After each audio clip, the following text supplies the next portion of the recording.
There's been a large sample size of big, explosive point guards in the last 10 years that have grown up out of the high school and AAU ranks. And several of those guys, for this or that reason, have gone on to play for John Calipari at Memphis and at Kentucky. He's developed a reputation for developing those types of guys. I guess it should come as no surprise that Ashton Hagans, the lanky, aggressive point guard from Georgia, would choose to do the same. In terms of sheer explosive athleticism, I'd say that Ashton is just a notch below Wall and Trayvon Duval and Derrick Rose, those types of just like ultra elite athletic point guards, or Russell Westbrook, those types of guys. But he attacks the rim very much in the same way that those guys did and still do. It just clicked in my mind that if you just run through somebody's face, a lot of people ain't gonna be able to take that over and over and over and over and over and over and over and over and over and over.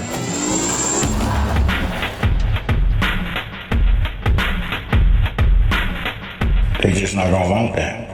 He has great size and build at 6'4" and 185 pounds, and I don't have a measurement on his wingspan. The only thing I could find was 6'7", which looks about right. He's got pretty long arms. He loves to draw contact and finish through it. He draws a ton of fouls.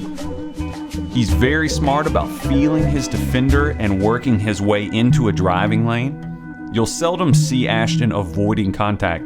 As he gets bigger and stronger, I think you're going to see a lot more spectacular finishes from him at the rim in college and beyond. Ashton does like to get out and run and make the big play, but I wouldn't describe him as overly flashy or exceedingly careless or anything like that.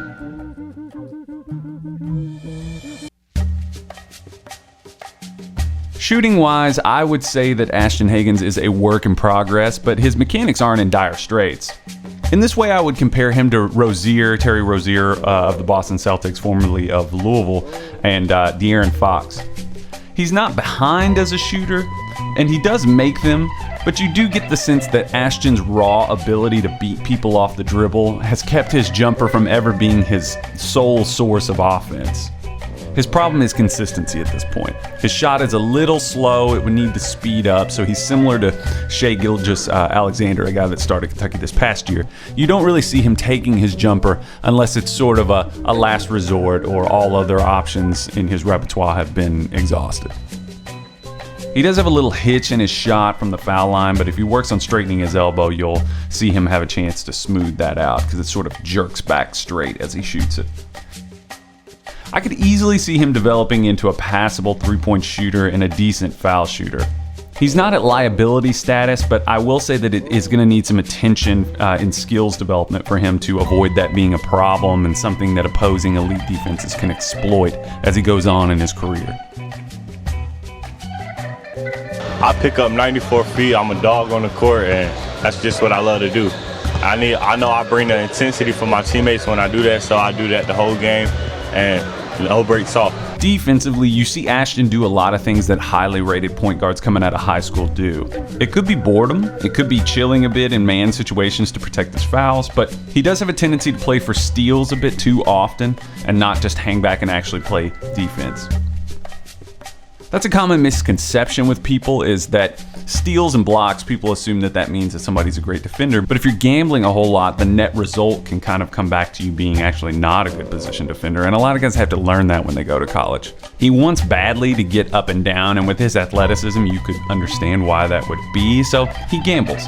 He can slide his feet, though. I've seen him do it many, many times. On court, I would definitely say that Ashton is a leader, and he doesn't have to dominate the ball or take a bunch of shots to impact the game. He's typically pass first. At the high school level, he gets in the lane almost at will, and he's great at dumping the ball off to his teammates once he's drawn a couple of defenders. It's one of his real strengths. I saw him do that not even in highlight reels or mixtapes. This is in game action. It's an underappreciated part of his game, I would say.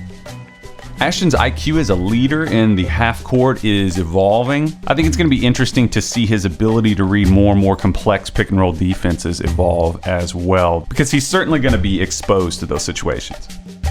Offensively, he's already developed a great basic intuition for how to use his athleticism to create opportunities for his teammates. And I think around better and more talented teammates, that's going to be a really, really cool skill to have. Hagans projects as a point guard or at least a combo guard at the next level and beyond, which should come as no surprise. With ample time in the gym and skill development for those areas of growth that we talked about, the future is really bright for Ashton Hagans.